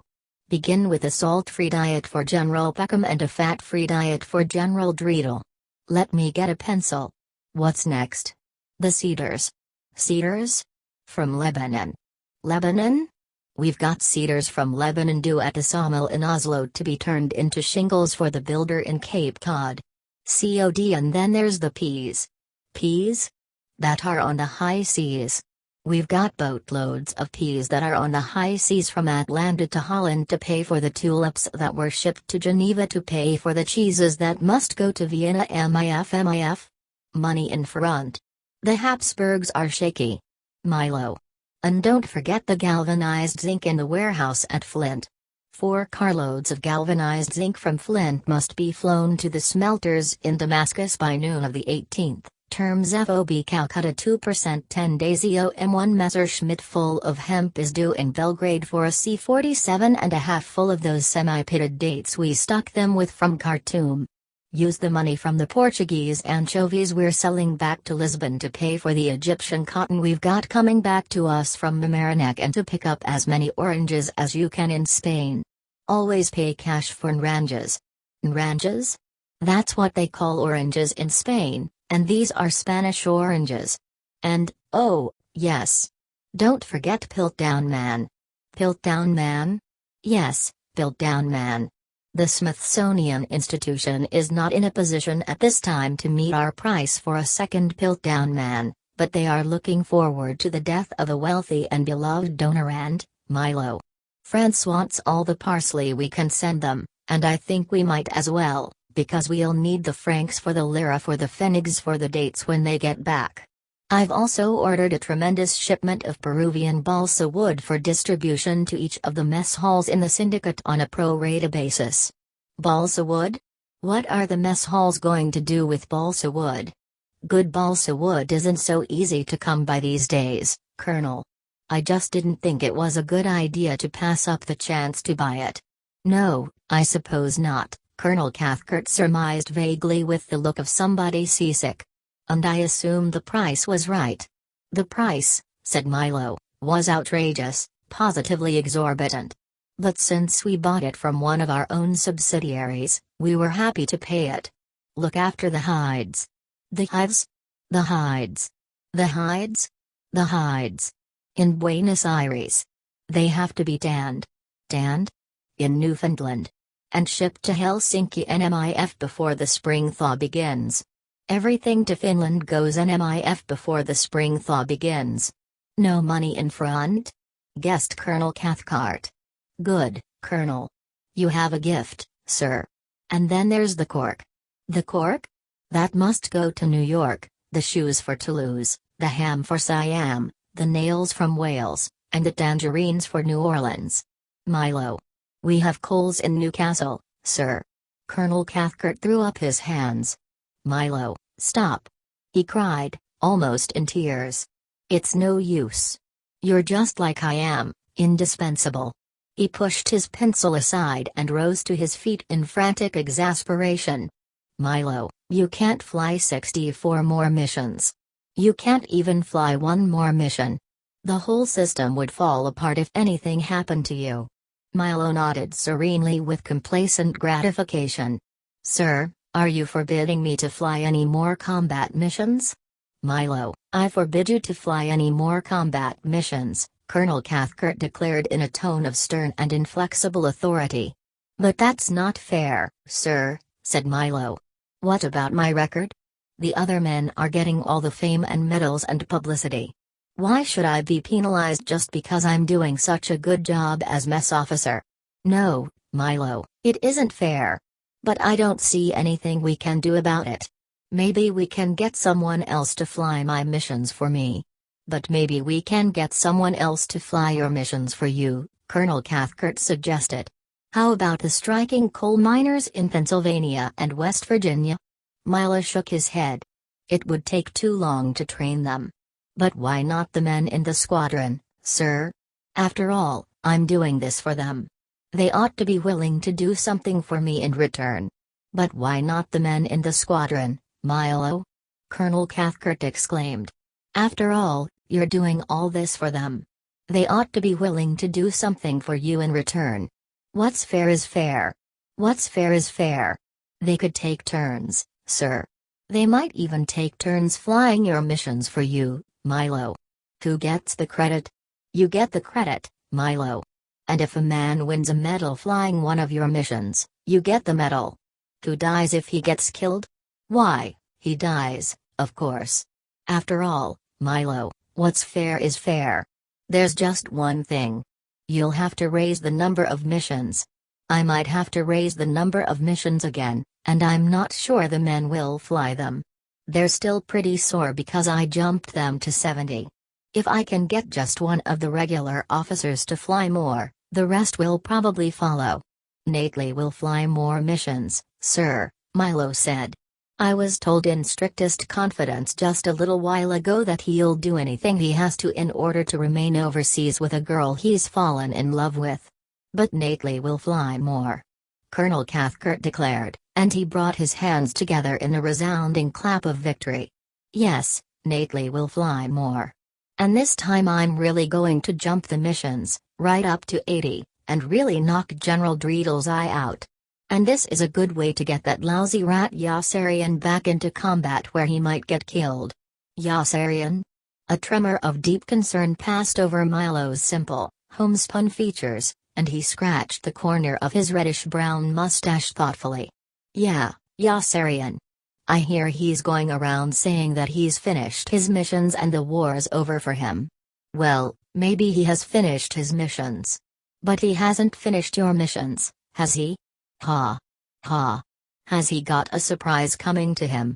Sir, Yossarian is a friend of mine, Milo objected. I'd hate to be responsible for doing anything that would put him back in combat. I owe a lot to Yossarian. Isn't there any way we could make an exception of him? Oh, no, Milo. Colonel Cathcart clucked sententiously, shocked by the suggestion. We must never play favorites. We must always treat every man alike. I'd give everything I own to Yossarian, Milo persevered gamely on Yossarian's behalf. But since I don't own anything, I can't give everything to him, can I? So he'll just have to take his chances with the rest of the men, won't he? What's fair is fair, Milo. Yes, sir, what's fair is fair, Milo agreed. Yossarian is no better than the other men, and he has no right to expect any special privileges, has he? No, Milo. What's fair is fair. And there was no time for Yossarian to save himself from combat once Colonel Cathcart issued his announcement raising the missions to 80 late that same afternoon. No time to dissuade Nately from flying them or even to conspire again with Dobbs to murder Colonel Cathcart, for the alert sounded suddenly at dawn the next day and the men were rushed into the trucks before a decent breakfast could be prepared, and they were driven at top speed to the briefing room and then out to the airfield, where the clitter-clattering fuel trucks were still pumping gasoline into the tanks of the planes and the scampering crews of armorers were toiling as swiftly as they could at hoisting the 1,000-pound demolition bombs into the bomb bays.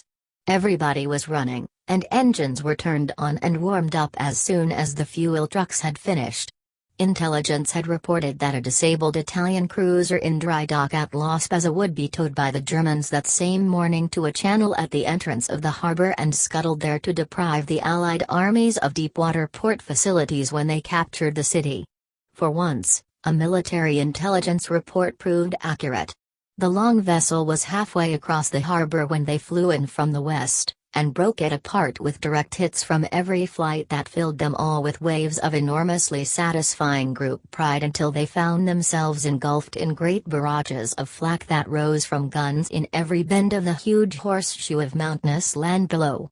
Even Havermeyer resorted to the wildest evasive action he could command when he saw what a vast distance he had still to travel to escape, and Dobbs, at the pilot's controls in his formation, zigged when he should have sagged, skidding his plane into the plane alongside, and chewed off its tail. His wing broke off at the base, and his plane dropped like a rock and was almost out of sight in an instant. There was no fire, no smoke, not the slightest untoward noise. The remaining wing revolved as ponderously as a grinding cement mixer as the plane plummeted nose downward in a straight line at accelerating speed until it struck the water, which foamed open at the impact like a white water lily on the dark blue sea, and washed back in a geyser of apple-green bubbles when the plane sank. It was over in a matter of seconds. There were no parachutes. And Nately, in the other plane, was killed too. 36 The Seller Nately's death almost killed the chaplain. Chaplain Shipman was seated in his tent, laboring over his paperwork in his reading spectacles, when his phone rang and news of the Madare collision was given to him from the field. His insides turned at once to dry clay. His hand was trembling as he put the phone down. His other hand began trembling. The disaster was too immense to contemplate. 12 men killed, how ghastly, how very, very awful. His feeling of terror grew. He prayed instinctively that Yossarian, Nately, Hungry Joe and his other friends would not be listed among the victims, then berated himself repentantly, for to pray for their safety was to pray for the death of other young men he did not even know. It was too late to pray, yet that was all he knew how to do. His heart was pounding with a noise that seemed to be coming from somewhere outside, and he knew he would never sit in a dentist's chair again, never glance at a surgical tool, never witness an automobile accident or hear a voice shout at night, without experiencing the same violent thumping in his chest and dreading that he was going to die. He would never watch another fist fight without fearing he was going to faint and crack his skull open on the pavement or suffer a fatal heart attack or cerebral hemorrhage. He wondered if he would ever see his wife again or his 3 small children. He wondered if he ever should see his wife again, now that Captain Black had planted in his mind such strong doubts about the fidelity and character of all women. There were so many other men, he felt, who could prove more satisfying to her sexually. When he thought of death now, he always thought of his wife, and when he thought of his wife he always thought of losing her. In another minute the chaplain felt strong enough to rise and walk with glum reluctance to the tent next door for Sergeant Whitcomb. They drove in Sergeant Whitcomb's jeep. The chaplain made fists of his hands to keep them from shaking as they lay in his lap. He ground his teeth together and tried not to hear as Sergeant Whitcomb chirruped exultantly over the tragic event.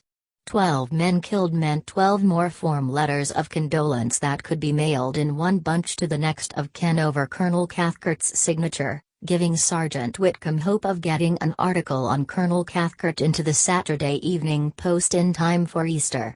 At the field a heavy silence prevailed, overpowering motion like a ruthless, insensate spell holding in thrall the only beings who might break it. The chaplain was in awe. He had never beheld such a great, appalling stillness before. Almost 200 tired, gaunt, downcast men stood holding their parachute packs in a somber and unstirring crowd outside the briefing room, their faces staring blankly in different angles of stunned dejection. They seemed unwilling to go, unable to move.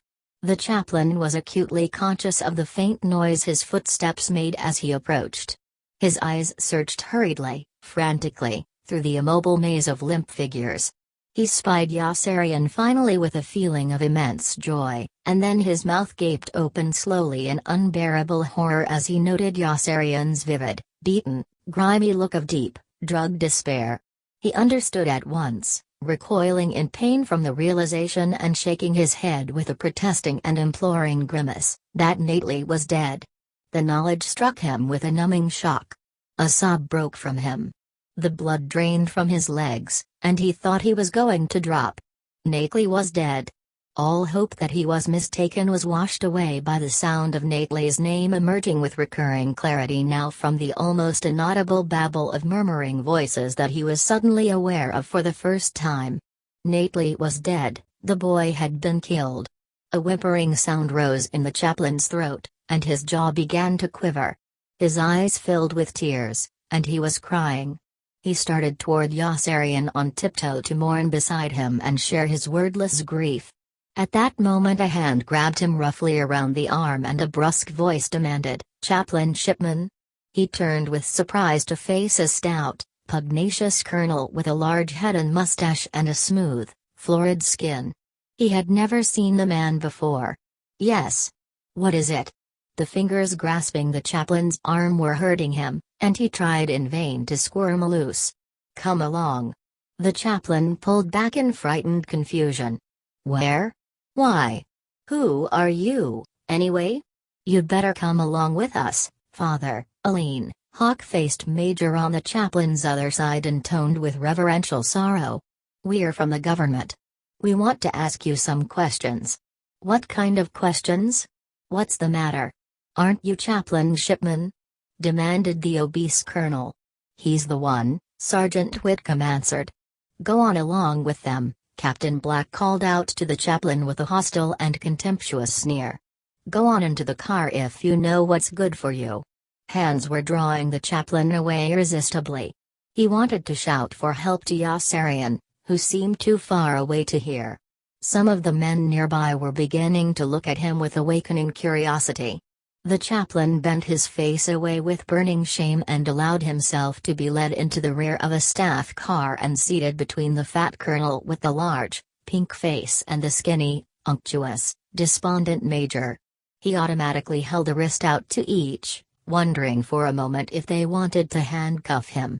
Another officer was already in the front seat.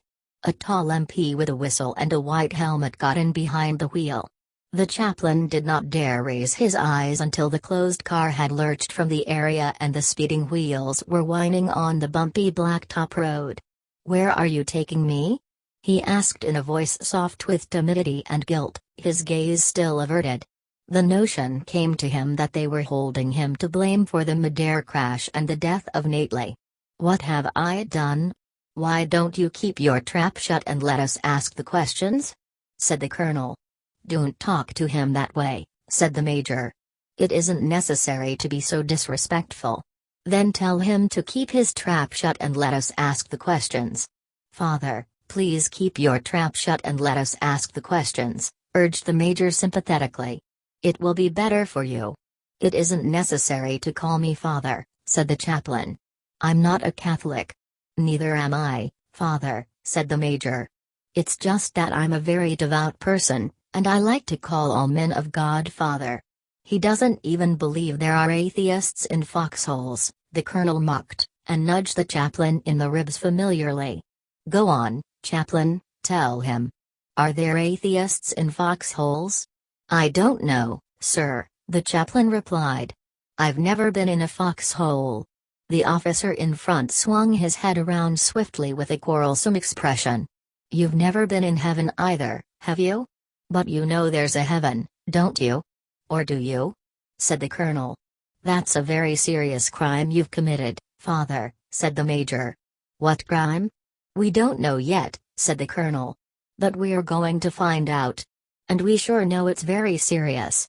The car swung off the road at group headquarters with a squeal of tires, slackening speed only slightly, and continued around past the parking lot to the back of the building. The three officers and the chaplain got out. In single file, they ushered him down a wobbly flight of wooden stairs leading to the basement and led him into a damp, gloomy room with a low cement ceiling and unfinished stone walls. There were cobwebs in all the corners. A huge centipede blew across the floor to the shelter of a water pipe. They sat the chaplain in a hard, straight-backed chair that stood behind a small, bare table. "Please make yourself comfortable, chaplain," invited the colonel cordially, switching on a blinding spotlight and shooting it squarely into the chaplain's face. He placed a set of brass knuckles and box of wooden matches on the table. "We want you to relax. The chaplain's eyes bulged out incredulously. His teeth chattered and his limbs felt utterly without strength. He was powerless. They might do whatever they wished to him, he realized. These brutal men might beat him to death right there in the basement, and no one would intervene to save him. No one, perhaps, but the devout and sympathetic major with the sharp face, who set a water tap dripping loudly into a sink and returned to the table to lay a length of heavy rubber hose down beside the brass knuckles. "Everything's going to be all right, chaplain," the major said encouragingly. "You've got nothing to be afraid of if you're not guilty." "What are you so afraid of?" "You're not guilty, are you?" "Sure he's guilty," said the colonel. "Guilty as hell." "Guilty of what?" implored the chaplain, feeling more and more bewildered and not knowing which of the men to appeal to for mercy. The third officer wore no insignia and lurked in silence off to the side. "What did I do?" "That's just what we're going to find out," answered the colonel, and he shoved a pad and pencil across the table to the chaplain. "Write your name for us, will you? In your own handwriting." "My own handwriting?" "That's right. Anywhere on the page." When the chaplain had finished, the colonel took the pad back and held it up alongside a sheet of paper he removed from a folder. "See?" he said to the major, who had come to his side and was peering solemnly over his shoulder. "They are not the same, are they?" the major admitted. "I told you he did it." "Did what?" asked the chaplain. "Chaplain, this comes as a great shock to me," the major accused in a tone of heavy lamentation. "What does?" "I can't tell you how disappointed I am in you." "For what?" persisted the chaplain more fientically. "What have I done?" "For this," replied the major, and, with an air of disillusioned disgust, tossed down on the table the pad on which the chaplain had signed his name. "This isn't your handwriting." The chaplain blinked rapidly with amazement. "But of course it's my handwriting." "No it isn't, chaplain. You're lying again." "But I just wrote it," the chaplain cried in exasperation. "You saw me write it." "That's just it," the major answered bitterly. "I saw you write it. You can't deny that you did write it. A person who'll lie about his own handwriting will lie about anything." "But who lied about my own handwriting?" demanded the chaplain, forgetting his fear in the wave of anger and indignation that welled up inside him suddenly. "Are you crazy or something? What are you both talking about? We asked you to write your name in your own handwriting. And you didn't do it." "But of course I did." "In whose handwriting did I write it if not my own?" "In somebody else's." "Whose?" "That's just what we're going to find out," threatened the colonel. "Talk, chaplain." The chaplain looked from one to the other of the two men with rising doubt and hysteria. "That handwriting is mine," he maintained passionately. "Where else is my handwriting, if that isn't it?" "Right here," answered the colonel.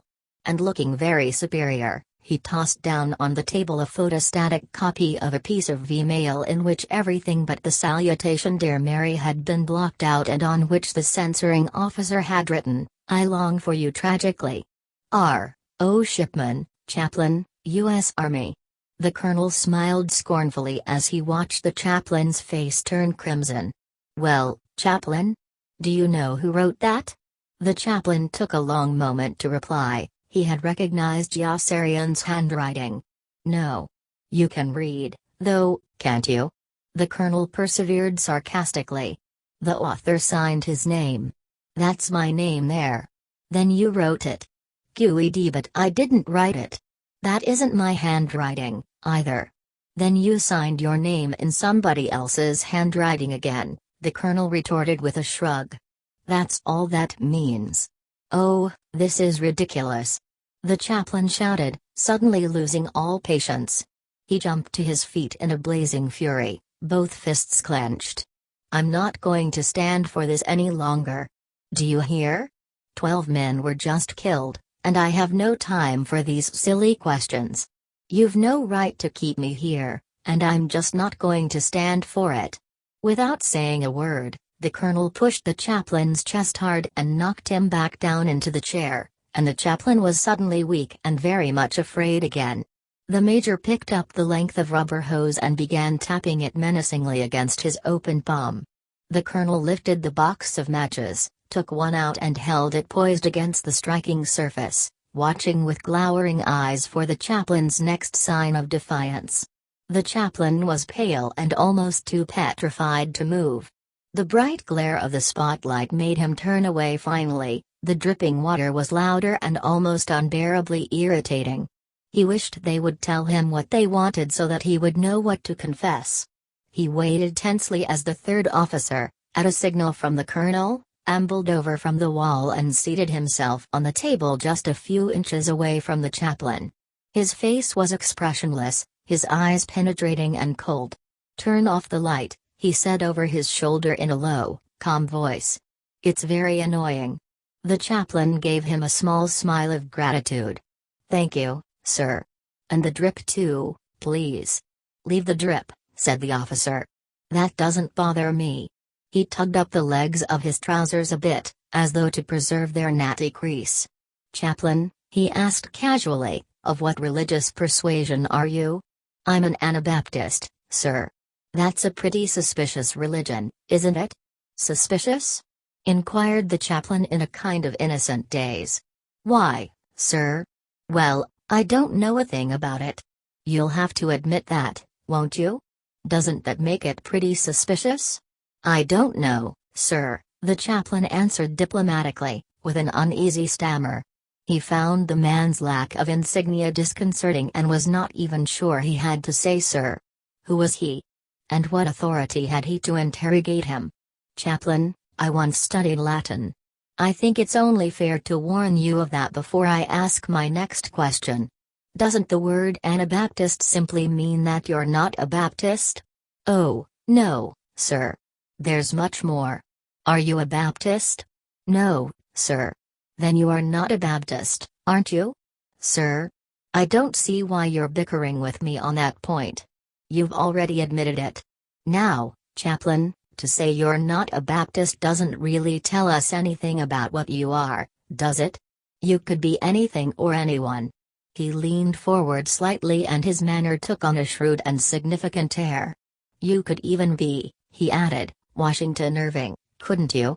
"Washington Irving?" the chaplain repeated with surprise. "Come on, Washington," the corpulent colonel broke in irascibly. "Why don't you make a clean breast of it? We know you stole that plum tomato." After a moment's shock, the chaplain giggled with nervous relief. "Oh, is that it?" he exclaimed. "Now I'm beginning to understand. I didn't steal that plum tomato, sir. Colonel Cathcart gave it to me. You can even ask him if you don't believe me." A door opened at the other end of the room and Colonel Cathcart stepped into the basement as though from a closet. "Hello, Colonel." "Colonel, he claims you gave him that plum tomato." "Did you? Why should I give him a plum tomato?" answered Colonel Cathcart. "Thank you, Colonel. That will be all." "It's a pleasure, Colonel," Colonel Cathcart replied, and he stepped back out of the basement, closing the door after him. "Well, chaplain? What have you got to say now?" "He did give it to me," the chaplain hissed in a whisper that was both fierce and fearful. "He did give it to me. You are not calling a superior officer a liar, are you, chaplain? Why should a superior officer give you a plum tomato, chaplain? Is that why you tried to give it to Sergeant Whitcomb, chaplain? Because it was a hot tomato?" "No, no, no," the chaplain protested, wondering miserably why they were not able to understand. "I offered it to Sergeant Whitcomb because I didn't want it." "Why'd you steal it from Colonel Cathcart if you didn't want it?" "I didn't steal it from Colonel Cathcart." "Then why are you so guilty, if you didn't steal it?" "I'm not guilty." "Then why would we be questioning you if you weren't guilty?" "Oh, I don't know," the chaplain groaned, kneading his fingers in his lap and shaking his bowed and anguished head. "I don't know. He thinks we have time to waste," snorted the major. "Chaplain," resumed the officer without insignia at a more leisurely pace, lifting a typewritten sheet of yellow paper from the open folder, "I have a signed statement here from Colonel Cathcart asserting you stole that plum tomato from him. He lay the sheet face down on one side of the folder and picked up a second page from the other side. "And I have a notarized affidavit from Sergeant Whitcomb in which he states that he knew the tomato was hot just from the way you tried to unload it on him.